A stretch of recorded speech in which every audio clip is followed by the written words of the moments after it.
सब श्रोतागणों को मेरा प्यार भरा नमस्कार, सत श्री अकाल, राम राम। आज हम बात करेंगे नेक्स्ट लेक्चर के बारे में। कैसे हैं अभी सब? बढ़िया है ना?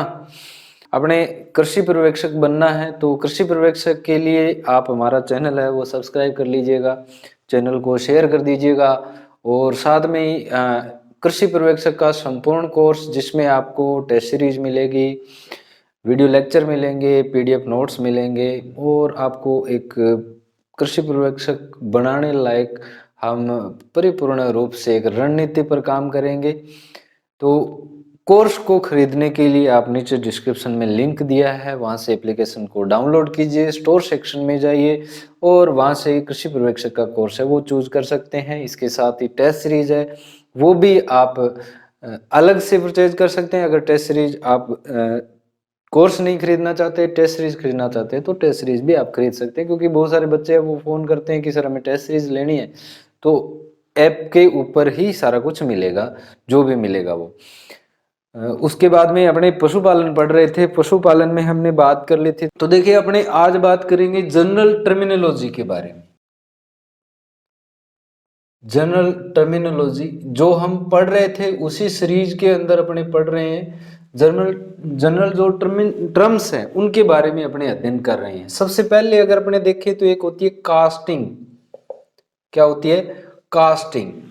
कास्टिंग क्या होती है? भी कास्टिंग का मतलब होता है अपने कास्ट करना किसी भी चीज का, यानी पशुओं को बांध कर गिराना, पशुओं को बांध कर गिराना, यानी एक विशेष मेथड के द्वारा उनको क्या करना, कंट्रोल करना, ताकि वो क्या है इधर उधर हिले नहीं, ताकि अपने जब भी कास्टिंग अपने करते हैं तो उस टाइम कोई न कोई मजबूरी होती है, जैसे कि हम उनको बंध्याकृत कर रहे हैं या उनको किसी भी प्रकार से उनके रोग हो गया तो सर्जरी कर रहे हैं या उनके टिक्का लगाना है, कैसे भी किसी भी प्रकार से उनको बांधना, तो पशुओं को बांध कर भूमि पर लेटाना, ये क्या कहलाता है? भी कास्टिंग कहलाता है। भूमि पर लेटाना क्या कहलाता है? कास्टिंग कहलाता है। उसके बाद में एक आता है कास्ट्रेशन। कास्ट्रेशन या बंदियाकृत करना, पशुओं को बंदियाकृत करना। तो बंदियाकृत करना है वो क्या होता है? इसमें पशुओं को अपने क्या कर देते हैं? बंदे बना देते हैं। कास्ट्रेशन में पशुओं को क्या बना दिया जाता है? बंदे बना दिया जाता है, उनको सर्टाइल कर दिया जाता है। क्या कर दिया जाता है? सर्टाइल कर दिया जाता है। अब देखिए बंदयाकृत करने के अंदर अपने उनके सप्रमेटिक कॉर्ड को भी काट सकते हैं, उनके टेस्टिस को बाहर भी निकाल सकते हैं। ठीक है, यानी अपने दो तरीके कर सकते हैं। एक तो जननांगों को अपने सक्रिय रख सकते हैं, एक अपने जननांगों को बाहर ही निकाल देते हैं। ठीक है, तो दो तरीकों से कर सकते हैं। देखिए कैसे कैसे अपने किया जाता है। सबसे पहले बंध्याकृत की अगर विधि की बात करें तो बंध्याकृत की विधियां होती है वो अलग अलग प्रकार की होती है। जैसे पहली विधि होती है वह सर्जिकल विधि होती है। कौन सी विधि? सर्जिकल विधि। इस सर्जिकल विधि के अंतर्गत अपने पशु के जो वृषण होते हैं, टेस्टिस होते हैं, उनको बाहर निकाल देते हैं। ठीक है, और दूसरी जो विधि होती है वो क्लोज्ड अपने क्लोज्ड प्रकार की होती है। जैसे कि अपने क्या प्रयोग करते हैं? भी यंत्र प्रयोग करते हैं, एक ब्रूडिजो कास्टर। कौन सा यंत्र प्रयोग करते हैं? ब्रूडिजो कास्टर का प्रयोग करते हैं। ठीक है, ब्रूडिजो कास्टर जो यंत्र होता है उसमें अपने क्या काटते हैं? भी सप्रमेटिक कोड को काट दिया जाता है। किसको काट देते हैं? सप्रमेटिक कोड को काट देते हैं। सप्रमेटिक कोड को काट दिया जाता है। यह बंध्याकृत की सर्वश्रेष्ठ तकनीक है। कैसी है? भी सर्वश्रेष्ठ तकनीक है बंध्याकृत की। इसमें बंध्याकरण है वो बहुत ही सफाई से किया जा सकता है और वापस मिलने के कोई चांस नहीं होता है ब्रूडिजो कास्ट्रेशन के द्वारा अपने। और यह रक्तहीन विधि होती है। कैसी होती है? रक्तहीन विधि होती है। ज्यादातर सर्दियों के अंदर ही अपनाई जाती है और 6 महीने का से कम आयु के अंदर इसको यूज किया जाता है। वैसे तो इनकी आयु है वो अलग अलग होती है, जैसे कि अगर देखा जाए इसमें आयु की अपने बात करें तो जो कास्ट्रेशन की आयु होती है वो अलग अलग होती है। कास्ट्रेशन की आयु की बात करें तो देखिए जो काफ होता है, जो काफ होता है, या अपने गाय और भैंस की बात करें तो गाय और भैंस में 8 से 10 वीक की आयु के अंदर, 8 से 10 वीक की आयु के अंदर क्या कर दिया जाता है, कास्ट्रेशन कर देते हैं। वहीं पर अगर अपनी बात करें भेड़ में, तो भेड़ में जो ये आयु होती है वो कितनी होती है भी, 2 सप्ताह की होती है, 2 वीक की होती है। और जो बकरी होती है उसकी जो आयु होती है वो कितनी होती है भी, 2 से 4 वीक की होती है। कितनी वीक की, 2 से 4 सप्ताह की आयु के अंदर इनको कास्ट्रेशन है वो कर दिया जाता है। वहीं पर अगर देखा जाए तो जो अपने ब्रिडिजो कास्टर के अलावा तीसरी जो मेथड होती है वो रिंग मेथड होता है। कौन सा मेथड होता है, रिंग मेथड होता है। और इस रिंग मेथड के अंदर अपने अंडकोश जो होते हैं, जो वृषण होते हैं, उनके ऊपर एक रिंग चढ़ा दी जाती है जिसे इलास्ट्रेटर बोलते हैं। क्या बोला जाता है, इलास्ट्रेटर के नाम से जाना जाता है। उसको चढ़ा दिया जाता है तो वो क्या करते हैं, धीरे धीरे धीरे धीरे अंडकोशों को नष्ट कर देता है। उनके अंदर जो सुपरमेटिक कोड्स है या सुपरमेटिक जो वाहिनियां होती है, वेसिकल्स होती है, उनको ये नष्ट कर देता है। तो रिंग मेथड के द्वारा भी अपने इसका कास्ट्रेशन है वो कर सकते हैं। वहीं पर आपने एक नाम सुना होगा, हमने पढ़ा था जो अपने पोल्ट्री के अंदर हमने पढ़ा था कि मुर्गी का जो बंध्याकृत नर होता है उसे केपोन बोलते हैं। और केपोन को बंध्याकृत बनाना केपोनाइजेशन के नाम से जाना जाता है। क्या कहलाता है, केपोनाइजेशन कहलाता है। ये बात भी आप याद रखिएगा, क्या कहलाता है भी, केपोनाइजेशन। बंध्याकृत नर क्या कहलाता है, केपोन के नाम से जाना जाता है मुर्गियों के अंदर, पोल्ट्री के अंदर। ठीक है, याद रखिएगा। तो ये चीजें हैं जो कि क्या होती है, अपने कास्ट्रेशन होती है। ठीक है, कास्ट्रेशन होती है। उसके बाद में अपने बात करें तो एक होती है डिहॉर्निंग। क्या होती है भी, डिहॉर्निंग। डिहॉर्निंग का मतलब होता है कि पशु को सींग रहित कर देना। क्या कर देना, पशु को सींग रहित कर देना। ठीक है, तो पशु को सींग रहित कैसे करेंगे, या तो अपने सींग काट देंगे, या तो सींग काट दिए जाते हैं, या सींग क्या कर देते हैं, निकाल देते हैं। या तो सींग काट देते हैं या सींग निकाल देते हैं। इसको अलग अलग विधियों के द्वारा करते हैं। जैसे कि अपने सबसे पहले देखा जाए तो 1 नंबर की बात करें, रासायनिक विधि होती है। कैसी विधि, रासायनिक विधि। और ये जो रासायनिक विधि है इसमें किसका अपने यूज करते हैं, KOH छड़ का यूज करते हैं, पोटेशियम हाइड्रोक्साइड की छड़ का अपने यूज करते हैं। यह एक वैज्ञानिक विधि है। कैसी विधि है भी, वैज्ञानिक विधि है, याद रखना, वैज्ञानिक विधि है। इसीलिए इसमें कास्टिंग सोडे का प्रयोग किया जाता है, इसीलिए इसे क्या कहते हैं, कास्टिंग भी बोला जाता है। तो कास्टिंग यहाँ पर कई जगह पर नाम आ गया, मैंने इसीलिए बताया है। कास्टिंग पशुओं को बांधकर भूमि पर लेटाना भी होता है, कास्ट्रेशन पशुओं को बंध्याकृत बनाना भी होता है, और कास्टिंग डिहॉर्निंग के अंदर भी यूज किया जाता है। दूसरी जो विधि होती है वो कौन सी होती है भी, इलेक्ट्रिक। कौन सी विधि होती है, इलेक्ट्रिक। अपने छड़ होती है, इलेक्ट्रिक जो छड़ होती है उसके द्वारा भी अपने इनका डिहॉर्निंग कर सकते हैं। इसमें जो छड़ होती है इसका जो तापमान होता है, इस इलेक्ट्रिक छड़ का तापमान वेरी वेरी इंपॉर्टेंट, अभी कितने डिग्री सेंटीग्रेड रखा जाता है, 1000 डिग्री फारेनहाइट पर 10 सेकंड के लिए, 10 सेकंड के लिए इसको लगाया जाता है। कलिका पर लगाते ही इसको हटा लिया जाता है, डिहॉर्निंग हो जाती है, सींग रहित हो जाती है। उद्देश्य क्या होता है सींग रहित करने का, ताकि अपने पशु होते हैं वो अच्छे दिखाई दें, और एक दूसरे से वो अगर झुंड में रखते हैं तो वो लड़े नहीं, उनकी जो गुणवत्ता है वो बढ़ जाती है। ठीक है, तो कास्टिंग अपने इलेक्ट्रिक छड़ के द्वारा भी इसको क्या कर सकते हैं, डिहॉर्निंग कर सकते हैं। ठीक है, उसके बाद में रिंग के द्वारा भी उसको किया जा सकता है, यानी उन पर कलिकाओं पर या सींग पर रिंग चढ़ा दिया जाता है, तो धीरे धीरे वो रिंग जैसे जैसे सींग बड़ा होता जाता है रिंग छोटी रहती है, तो वो जो सींग होता है वो अपने आप ही गिर जाता है।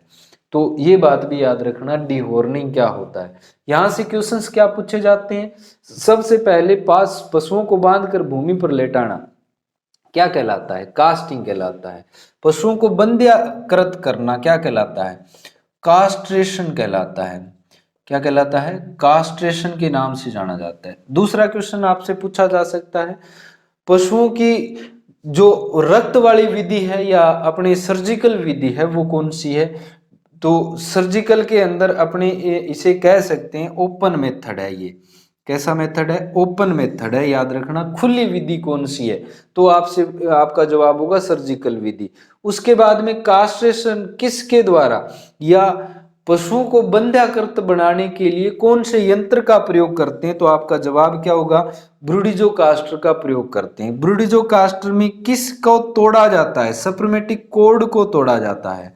दूसरा, अपने बंध्याकृत करने की सर्वश्रेष्ठ तकनीक कौन सी है, कौन सी है, ब्रूडिजो कास्टर विधि है। पशुओं को बंध्याकृत करने की रक्तहीन विधि कौन सी है। पशुओं को सर्दियों में बंध्याकृत करने हेतु 6 महीने से कम उम्र के लिए सबसे उपयुक्त विधि कौन सी है, तो ब्रूडिजो कास्टर विधि है। उसके बाद में आयु की बात करें तो गाय और भैंस में कितनी आयु के अंदर ही अपने को बंध्याकृत करना होता है, तो 8 से 10 सप्ताह के अंदर। भेड़ में कितने सप्ताह से पहले, कितने सप्ताह की आयु में, तो कितने सप्ताह की आयु में, 2 वीक के अंदर। और बकरी के अंदर 2 से 4 वीक के अंदर। और जो अपना रिंग मेथड होता है उसमें इलास्ट्रेटर का प्रयोग करते हैं। तो कई बार एग्जाम में पूछ लिया जाता है, निम्न में से कौन सा यंत्र बंध्याकृत में उपयोग में लेते हैं, तो कई बार इस प्रकार के नाम है वो दे देते हैं। और एग्रीकल्चर के एग्जाम्स में आपको पता ही है क्या करते हैं, अब एग्रीकल्चर वाला थोड़े इंग्लिश में हाथ तंग ही हुआ है, तो उसमें क्या करते हैं वो, उसमें इंग्लिश के नाम को हिंदी में लिख देते हैं, बट रोड़ो पड़ जाए। तो वो रोड़ो पड़नो थोड़ो सो घातक हुआ, यही खातर थोड़ा थोड़ा आपने याद होना चाहिए चीज़ा। मतलब एक बार अगर आपने पढ़ ली तो वो आपको याद रह जाएगी। अब हमने यहाँ पर कास्ट्रेशन से संबंधित पढ़ लिया तो आपको याद रह जाएगा। उसके बाद में डिहॉर्निंग आती है। डिहॉर्निंग में सींग को काटना या सींग को निकाल देना, जिससे सींग रहित हो जाता है। इसमें जो रासायनिक विधि है उसमें पोटेशियम हाइड्रोक्साइड की उसके ऊपर रगड़ा जाता है गंदे तरीके से, खून भी इसके अंदर निकल जाता है। परंतु ये एक वैज्ञानिक विधि है, ठीक है, क्या है, एक वैज्ञानिक विधि इसको माना जाता है। पोटेशियम हाइड्रोक्साइड इसके अंदर प्रयोग करते हैं, इसे कास्टिंग भी बोलते हैं। उसके बाद में इलेक्ट्रिक क्षण विधि है, जो कि तापमान कितना 1000 डिग्री फ़ारेनहाइट 10 सेकंड के लिए यूज किया जाता है। और इसमें रिंग मेथड भी यूज करते हैं, और इसके साथ साथ आरी विधि का भी प्रयोग किया जाता है। आरी से ही काट देते हैं, ठीक है, घरों में काटते हैं नहीं भी, घरों में तो सींग को काटा जाता है, जो अपने क्या बोलते हैं रेस, जो अपने कल्च के अंदर और मोटरसाइकिल के अंदर वो तार यूज करते हैं ना, उससे काट दिया जाता है, उससे भी कट जाता है। जो बड़ा सींग हो जाता है तो अनुभवी लोगों को पता होता है कि भी यहाँ से सींग है वो पक गया। जैसे अपने नाखून बढ़ते हैं वैसे ही पशुओं के अंदर कई बार वो सिर में घुसने लगता है और उससे घाव वगैरह बढ़ जाते हैं, तो इसीलिए डीऑर्निंग करनी जरूरी होती है, ठीक है। आरी विधि भी इसके अंदर यूज की जा सकती है। एक भी अपने प्रजनन विधि के द्वारा भी इसको डीहॉर्निंग किया जा सकता है। कैसे, इसमें अपने सींग रहित, जिसके सींग नहीं होते हैं जेनेटिकली रूप से, सींग रहित जो नर होता है उसका क्रॉस अपने किससे करवाते हैं, सींग युक्त मादा से करवाते हैं, सींग युक्त मादा से करवाते हैं। तो पक्का पक्का जो बच्चा होगा उसमें सींग नहीं होंगे, सींग क्या होंगे, अनुपस्थित होंगे, याद रखना, ठीक है। सींग रहित नर और सींग युक्त मादा का क्रॉस करवाने पर सींग रहित अपने को मिलते हैं। और इसमें जो डीहॉर्निंग होती है इसमें एज कितनी होती है, तो डीहॉर्निंग में एज होती है वो लगभग 15 दिन तक की, सप्ताह में 15 दिन की एज के अंदर अंदर अपने क्या करना होता है, डीहॉर्निंग किया जाता है, सींग रहित उसको बनाया जाता है।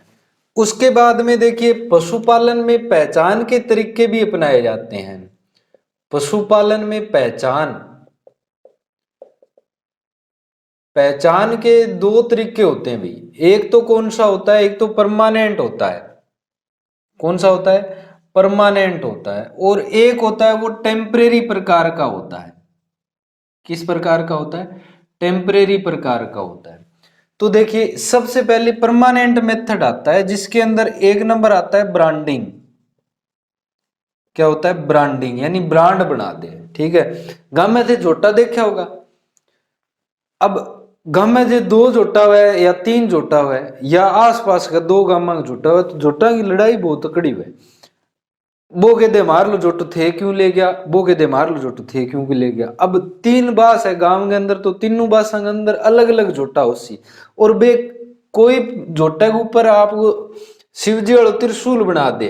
ठीक है, क्योंकि बंग तो पीड़ हुआ कौन नहीं, बे के करे बस बनानो है।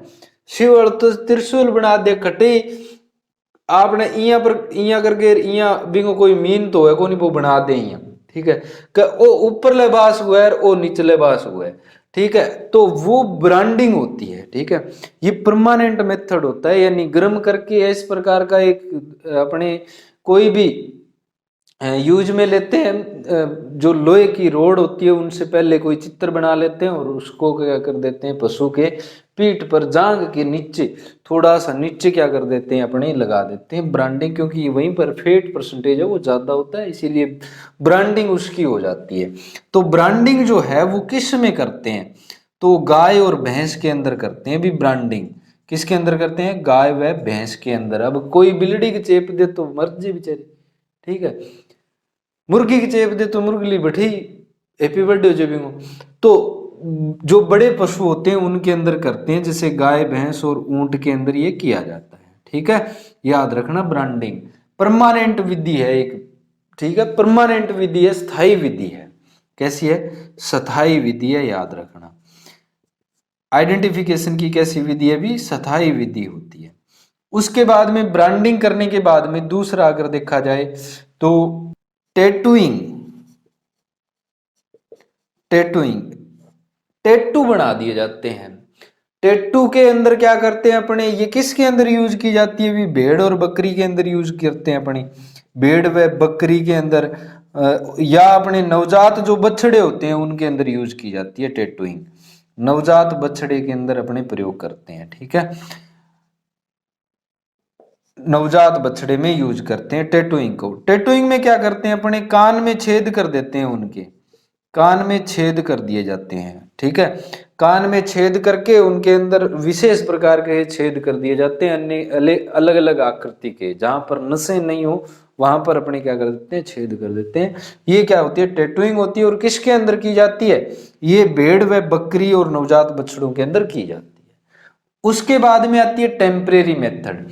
तो टेम्परेरी के अंदर जैसे कि पहला अगर आपने देखा जाए तो लोकप्रिय विधि है टैगिंग की।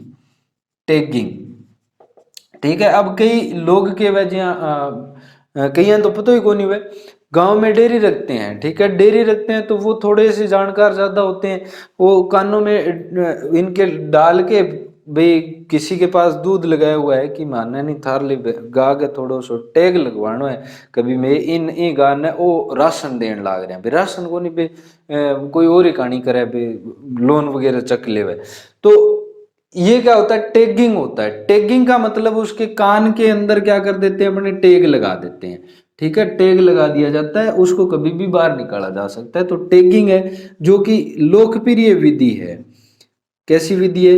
लोकप्रिय विधि है, सस्ती विधि है साथ में ही, तभी इस लोकप्रिय है। भारत में तो सस्ती चीजें बिकती है, तो लोकप्रिय विधि है और सस्ती विधि है। इसके बाद में टैगिंग जो विधि टैगिंग होती है वो किसके अंदर करते हैं? तो ये लगभग सभी के अंदर, ज्यादातर गाय व भैंस के अंदर ही की जाती है। किसके अंदर करते हैं? गाय व भैंस के अंदर ज्यादातर की जाती है। 2 नंबर विधि की बात करें तो जो दूसरी विधि आती है आइडेंटिफिकेशन की, वह विधि होती है भी अपने पेंटिंग विधि भी होती है एक। ठीक है, पेंटिंग है वो किसके अंदर करते हैं, या अपने कहें कि वूल वूल की पेंटिंग की जाती है या ऊन की पेंटिंग की जाती है। तो वूल है वो किसके अंदर रंगी जाती है भी? भेड़ में रंगी जाती है, आपको पता ही होगा। ठीक है, ऊपर या मोटो सारो चौकोर इया राख ले, कोई गोल राख ले, उसको रंग देते हैं। तो वो कौन से में आता है, पेंटिंग के अंतर्गत आता है, वूल की पेंटिंग है वो की जाती है। उसके बाद में बहुत सारा जैसे हुप, अपने जो हुप मार्किंग है वो हॉर्स के अंदर प्रसिद्ध है। किसके अंदर प्रसिद्ध है, हॉर्स के अंदर प्रसिद्ध है हुप मार्किंग। उसके बाद में देखा जाए तो पंखों को रंगा जाता है भी, विंग टैगिंग भी होती है। विंग की टैगिंग होती है वो किस में करते हैं, पोल्ट्री के अंदर करते हैं, पोल्ट्री के अंदर करते हैं। और पोल्ट्री में कब करते हैं, पहले दिन ही, जब भी अंडा है, अंडे से पक्षी बाहर आता है तो उसे क्या बोलते हैं, हैचिंग बोला जाता है। हैचिंग के टाइम ही, पहले दिन ही अपने पंखों को रंग देते हैं, तो वो क्या कहलाती है, विंग टैगिंग कहलाती है। एक होती है ईयर टैगिंग। ईयर टैगिंग होती है वो किसके अंदर प्रसिद्ध है भी, कि कान की टैगिंग करना। कान की टैगिंग है वो ज्यादातर प्रसिद्ध है, वो किस में है, ईयर टैगिंग भेड़ के अंदर प्रसिद्ध होती है। ईयर टैगिंग किसके अंदर प्रसिद्ध होती है, भेड़ के अंदर। और उसके बाद में अपने एक होती है भी, जैसे सींग रंगना, सींग की रंगाई, सींग की रंगाई के अंदर, या हॉर्न टैगिंग जो होती है वो किसके अंदर प्रसिद्ध है, हॉर्न टैगिंग है वो अपने गाय के अंदर प्रसिद्ध है। तो ये नॉर्मल सी चीजें, ज्यादा नहीं है, आपको याद क्या रखना है, आपको क्वेश्चन मैं बताऊंगा अभी। उसके बाद में अगर हमने देखा जाए तो परमानेंट विधि के अंदर एक होती है ईयर नोचिंग। ईयर नोचिंग ये एक प्रसिद्ध है, तो मैं आपको बता रहा हूं। वैसे तो ये टैटूइंग का ही एक प्रकार है। ईयर नोचिंग में कान के अंदर नोच कर दी जाती है वी आकार की, इस प्रकार की वी आकार की, जो कि किस में होता है भी, सुअर के अंदर होता है। याद रखना किसके अंदर होता है, सुअर के अंदर या स्वाइन के अंदर प्रसिद्ध है। कई बार एग्जाम में पूछ लिया जाता है। तो यहां पर पहला जो क्वेश्चन आता है ये पूछा जाता है कि निम्न में से पशु पहचान की स्थायी विधि है। तो आपको पता होना चाहिए, एक तो कौन सी होती है, ब्रांडिंग होती है। मैंने यहां पर हिंदी लिख दी है इसकी, तो आप याद रखिएगा, ब्रांडिंग होती है। दूसरी कौन सी होती है, टैटूइंग होती है। और तीसरी कौन सी होती है, ईयर नोचिंग भी होती है। नोचिंग, ईयर नोचिंग भी मानी जाती है। ठीक है, याद रखना, तीनों चीजों को याद रखना। उसके बाद में टेम्परेरी जो होती है वो टैगिंग और अपने पेंटिंग होती है। बाकी तो आप सभी समझ ही जाओगे कौन कौन सा इनके अंदर। भाई सींग को रंग दिया जाता है, टेम्परेरी है, बरसात आई तो उतर जाता है वो। वूल को रंग दिया, वो भी उतर जाता है। अब पूछा जाता है, कई बार एक क्वेश्चन ऐसे भी पूछ लिया जाता है कि निम्न में से भैंस में पहचान हेतु कौन सी स्थायी विधि है प्रयोग की जाती है, कौन सी स्थायी विधि प्रयोग की जाती है। तो भैंस हेतु सर्वाधिक उपयुक्त कौन सी होती है भी, ब्रांडिंग मेथड होता है। इस प्रकार के क्वेश्चंस आपसे पूछे जा सकते हैं। और कई बार पूछ लिया जाता है कि भी ईयर नोचिंग है वो किसके अंदर होती है, टैटूइंग होती है वो किसके अंदर होती है, किस प्रकार की विधि है, परमानेंट विधि है टैटूइंग, परंतु टैगिंग कैसी है, टेम्परेरी मेथड है, अस्थायी विधि है। ये तो कैसी विधि है भी, स्थायी विधियों के अंतर्गत, परमानेंट को स्थायी, टेम्परेरी को अस्थायी। तो दोनों बातों को आप याद रखना है। ठीक है।